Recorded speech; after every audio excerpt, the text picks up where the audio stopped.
Good evening, ladies and gentlemen. Thanks for joining us once more on another edition of the 8 p.m. Bilingue newscast on Spectrum Television. In our lone headline, due to the numerous landslide, an accident suffered by the population of the eastern region, measures on mining site have been obliged by authorities to shut down the use of unprofessional mining tools and techniques, leading to artificial lakes is a catalyst to more disaster. We shall be having more of that in the following newscast with Josephine Binzi. That is our lone news headline. Thanks for joining us on another edition of the 8 p.m. Bilingue newscast on Spectrum Television. We'll begin right away in the French language with you, Oriane. Bonsoir. Bonsoir Catherine Koné. Mesdames et messieurs, bonsoir et bienvenue au journal. Commune urbaine d'Edea dans la Sanaga maritime, les comptes sont bons. Le budget de l'exercice 2021, réalisé à hauteur de 70% déjà, a connu un excédent budgétaire de l'ordre de près d'1 milliard de francs CFA, 1,5 milliard pour être exact de francs CFA. C'est ce qui ressort de la session qui s'est tenue au sein de cette commune. Plus de détails avec vous, Makeda Ledinyotion. Du chantier de construction du nouvel hôtel de ville. Le compte administratif de l'exercice 2021 de la commune urbaine d'Edea dans la Sanaga maritime, région du littoral, vient d'être adopté par les conseillers au cours de la tenue d'une session consacrée à cet effet. Le dit compte présente un excédent budgétaire estimé à près d'1,5 milliard de francs CFA. Un budget exécuté à plus de 70% malgré un contexte économique difficile, marqué notamment par le ralentissement des activités dues au coronavirus, doublé à la crise mondiale actuelle. Le chiffre exact, c'est de 3 milliards de francs CFA et avec un excédent budgétaire d'environ 1,4 milliard de francs CFA. Donc nous exprimons toute notre satisfaction. Après ce conseil, comme vous l'avez constaté, les débats étaient passionnés et nous pensons que ceci nous donne encore plus de force pour envisager le reste de cette année 2022. Et comme j'ai eu l'occasion de le dire aux conseillers, après une année 2021 particulièrement difficile, nous pensons que nous sommes en train de prendre la mesure avec tous les engagements que nous avons eu à prendre depuis le début de l'année 2022. Outre l'assainissement de la situation salariale, la commune urbaine d'Edea envisage également de réaliser plusieurs projets pour améliorer les conditions de vie de la population. Il s'agit de la réhabilitation de la voirie, l'éclairage de la route nationale numéro 3, en passant par la réhabilitation de certains axes routiers de la ville Lumière. Made in Cameroun, des journées de promotion annoncées dans 4 villes du pays entre août et septembre 2022. Il s'agit de Yaoundé, Douala, Bafoussam et Ngaoundéré. Le projet est porté par le ministère du Commerce. On fait le point avec vous, Mireille Sabdi. Les rencontres Business Cameroun destinées à la promotion du Made in Cameroun sont annoncées dans les villes de Douala, Yaoundé, Bafoussam et Ngaoundéré à compter du 15 août 2022. Cet événement, qui se déroulera successivement dans les villes submentionnées, s'achèvera le 15 septembre de la même année. Il aura pour cadre les locaux de la Chambre de commerce des villes concernées. Les rencontres Business Cameroun visent la promotion du Made in Cameroun et la création d'emplois depuis la base, dont au niveau des collectivités territoriales décentralisées, a indiqué le ministre du Commerce, Luc Magouambarga Tangana. Ceci face au contexte qui prévaut, hausse généralisée des prix des matières premières, du fret et du pétrole à l'international. Il est donc question de comprendre que la dépendance aux importations est un suicide économique et qu'il vaut mieux procéder à un retour aux sources en comptant sur nos propres ressources afin de satisfaire la demande intérieure en lançant des initiatives de promotion des produits locaux. C'est ce que soutient le ministre du Commerce, Luc Magouambarga Tangana, qui va parrainer ce projet par le ministère dont il a la charge. And now prices of basic commodities in some markets in the city of Douala have risen steadily but drastically. O'Neill Adenel reports that the price inflation has been blamed on the Ukraine crisis. Her report. The laborers are plenty, but the harvest is insufficient. Goods in local markets are sold at ever-increasing prices, which has affected living conditions for the inhabitants. Tout a augmenté. Donc, on dit que la guerre en Ukraine, que c'est ça qui fait les choses ont augmenté. Mais pour l'huile, on ne comprend pas. L'huile a totalement disparu. Everything is expensive. They say the war is the cause.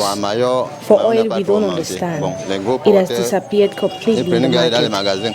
Mayo hasn't increased too much. It's wholesalers that cause this problem. They stock them in high quantities in their warehouses and sell at expensive price.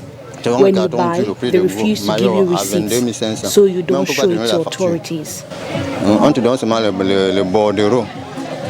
Donc le bon de livraison, il n'y a pas le prix sur ça. Donc avec tout ça, tu ne peux pas te justifier au contrôle des prix. I came to buy chocolate for 3 liters. I was supposed to buy it for 4,500 like that. Now they're telling me that it's 6,000. The price have gone too up. Things are becoming more expensive. Now because the money I came with is not enough, I'll only go back to see if I can work to add the money again. But since the year of 2016, things has become so worst. It got gradually worse in Cameroon, which I don't really understand how we are going to survive in this country. Because actually Cameroon are surviving. Cameroonians are surviving. They are not living, but they are surviving, actually. Because the back of everything in the market has become so expensive, which I don't really know how we are going to do. This country, I don't know. Or the government is expecting us, the youth, to carry arms in our hands for them to understand that things are not moving.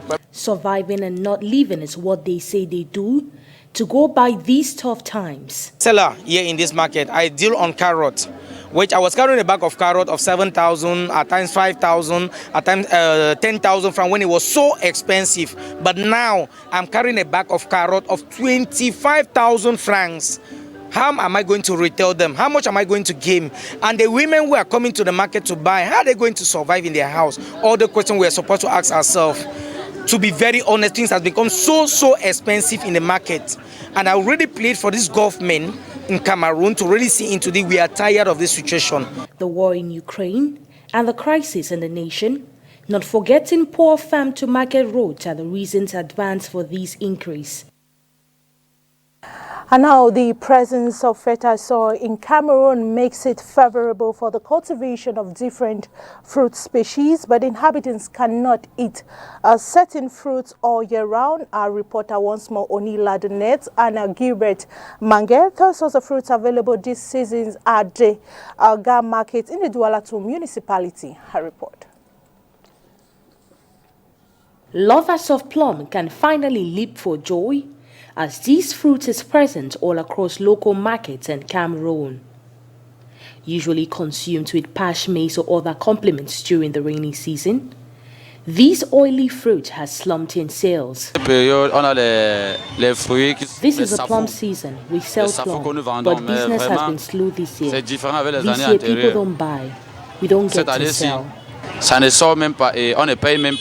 Despite the affordable prices, consumers are scarce. We sell a heap at 200 francs, 500 francs, 1,000 francs. But even at that, people don't buy. We buy a bag at 35,000 francs, 50,000 francs, while in previous years things were less expensive. Bags sold for 17,000 francs, 18,000 francs. As for rambutans, lovers of these fruits are not so fortunate as the season is almost gone. In 2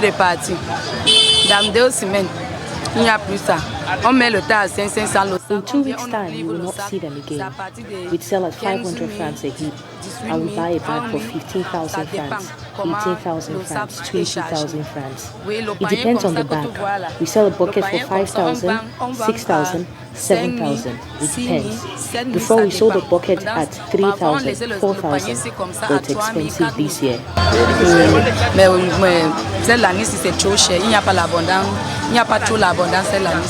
Contrary to beliefs that we are in the mango season, these traders reveal these are the last days to enjoy mangoes, as we may not see them in weeks to come. On poursuit le journal avec vous, Catherine Koné. Cette fois-ci, on parle d'un phénomène qui prend de l'ampleur dans la ville de Douala, la surcharge sur les motos. Definitely, Oriane. But before we get into that report, we take you to the east region, where due to the numerous landslide and accidents suffered by the population of the eastern region, measure and mining site have been obliged by authorities to shut down. The use of unprofessional mining tools and techniques leading to artificial lakes is a catalyst to more disaster. Josephine Binzi in the following report. If there is one practice that has become a norm among bike riders in the city of Douala, is overloading. It is common to see 1, 2, 3 or more passengers on one bike. I have to bash it because the price that the people always pay is not enough for you to carry one man and take it to their destination. So you need to add another person so that you can make up the money for the length of distance, for the distance covered. Time where it's torn, no money no day. Now we say customer pay some more money, second customer pay some more. We say they go leave them pay, let it go. And going of passengers, say, is based on the person's physique. Don't just carry people because we see people. You cannot just see anybody and you carry and want to carry. No, we try to look at customers before we bash them. That part of bashman say no even fine for bashman 2 persons where they don't know themselves. While this passenger is comfortable with the growing phenomenon, this lady on her part says she pays double. I like to pay my complete fee from where mostly where I'm going to. Yes, as for now I'm going to Marché Congo Mbopi. I've paid my seat. What's it, but I don't have a choice because Douala is so populated. So if you want to, and then together there's no money. If you want to take a bike alone, obviously must pay high. There are no vehicle now. That's why we are entering this bike. We have just entered because we are seeing how the place is choked up and rain is falling. So we have to bash and go quickly where we are going because there's... However, the situation has been blamed on the current price inflation in the country. That was rather a report on overloading of passengers by commercial bike riders here in the city of Douala. Coming back to this report, due to numerous landslides and accidents suffered by the population of the eastern region of the country, measure and mining site have been obliged to shut down by authorities of that part of the country. The use of unprofessional mining tools and techniques leading to artificial lakes is a catalyst more disaster. It's a catalyst to more disaster. These details with Josephine Binzi. Mining companies operating in the semi-industrial exploitation of gold on the mining site of Kambeli III, a locality near the district of Baturi in the East region, are suspended from activities. The divisional officer for Kade, Jadi Yakuba, signed an order on Wednesday, July 27, 2022, in which he announced their closure. This prefectural measure stems indeed from the deaths recorded on these mining sites. The boss of this department indeed deplored the recurrence of deaths recorded on these sites by the drowning due to the non-closure of mining holes. Recurrent deaths of people by landslides due to non-compliance with mining standards, and also a threat to the degradation of the National Road Number 10 at Peka 44 of the riverbed mudslides. The companies that operate in this locality are accused of turning over the soil all day long using digging shovels and abandoning them. This leads to artificial lakes that are harmful for the environment. It should be recalled that from 2014 until June 2022, the NGO Forest and Rural Development recorded a total of 199 deaths and more than 133 serious accidents that occurred in various artisanal gold mining sites in the eastern region and the Adamawa regions. These are work accidents, mostly due to landslides following the absence of minimum individual or collective safety rules and the presence of numerous unrehabilitated mining sites, reveals the organization. En page magazine, intéressons-nous ce soir aux escargots. Le gastéropode prisé pour sa chair est également recherché dans la cosmétologie. L'escargot, animal hermaphrodite, vit et se reproduit naturellement dans la nature, mais depuis peu, son élevage se développe. Les détails dans ce reportage. D'entrée de jeu, il faut savoir que ces êtres nonchalants se développent sainement et aisément en milieu naturel. Donc, dans le passé, les expériences qui ont été menées avant, on les mettait plus dans des cases, dans des abris. On se rendait compte que le taux de mortalité après 3-4 mois commençait à être élevé. Et le milieu n'était plus propice à polluer la terre, plus rien ne poussait et mourait rapidement. Donc ça, c'est la nouvelle manière justement de produire les escargots. Mollusque gastéropode végétarien, sa reproduction est particulière. Les escargots sont hermaphrodites, donc ça veut dire que les deux pondent les œufs. Donc lorsque vous avez 300 escargots, vous devez vous attendre à avoir à peu près 150 pontes sur la période après incubation, après accouplement. Donc maintenant, ils peuvent pondre à peu près 4 fois par an. Donc vous multipliez donc le chiffre par 4. Et un escargot peut pondre en moins 8 œufs par ponte. Donc ça se multiplie assez vite. Il faut seulement se rassurer maintenant de la fertilité des œufs et de l'éclosion.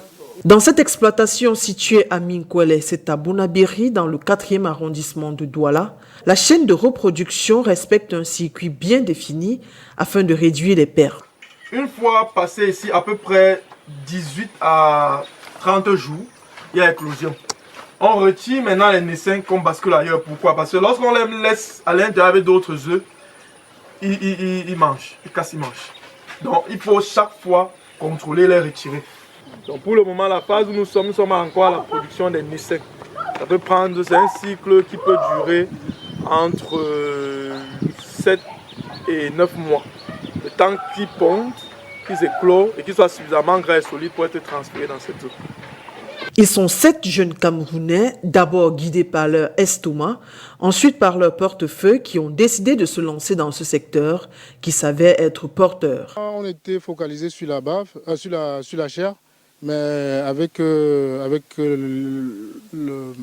l'expérience de notre associé qui n'est malheureusement pas là, Mathias, on s'est rendu compte aujourd'hui que ce qui est plus rentable, c'est la bave. Non? Donc aujourd'hui, on travaille beaucoup plus sur l'aspect bave. La bave, c'est utilisé, je vais dire aujourd'hui en Europe, dans tout ce qui est cosmétique, c'est la bave qui est le produit numéro 1, non? Parce qu'en termes de cicatrisation, en termes de peau, c'est un produit aujourd'hui qui est, je veux dire, incontournable dans le marché de tout ce qui est cosmétique. Pour le moment, le marché, on est à 15 000 € le kilo. Escargot, oui. La barre d'escargot lithianisée comme ils disaient.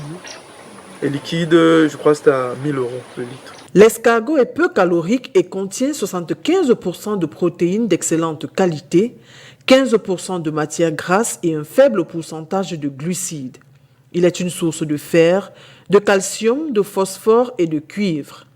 En dehors du plaisir que sa dégustation peut fournir, il est exceptionnellement riche en magnésium, en acides gras polyinsaturés, oméga 3 et dépourvu de cholestérol. Les escargots feraient partie des aliments qui réduiraient le risque de maladies cardiovasculaires. Ne vous fiez donc plus à l'aspect externe de l'escargot, pensez à ses vertus diététiques. En nécrologie, Claude Kemayou n'est plus. Le sénateur du Rassemblement démocratique du peuple camerounais est décédé ce samedi 30 juillet 2022 ici à Douala des suites de maladie.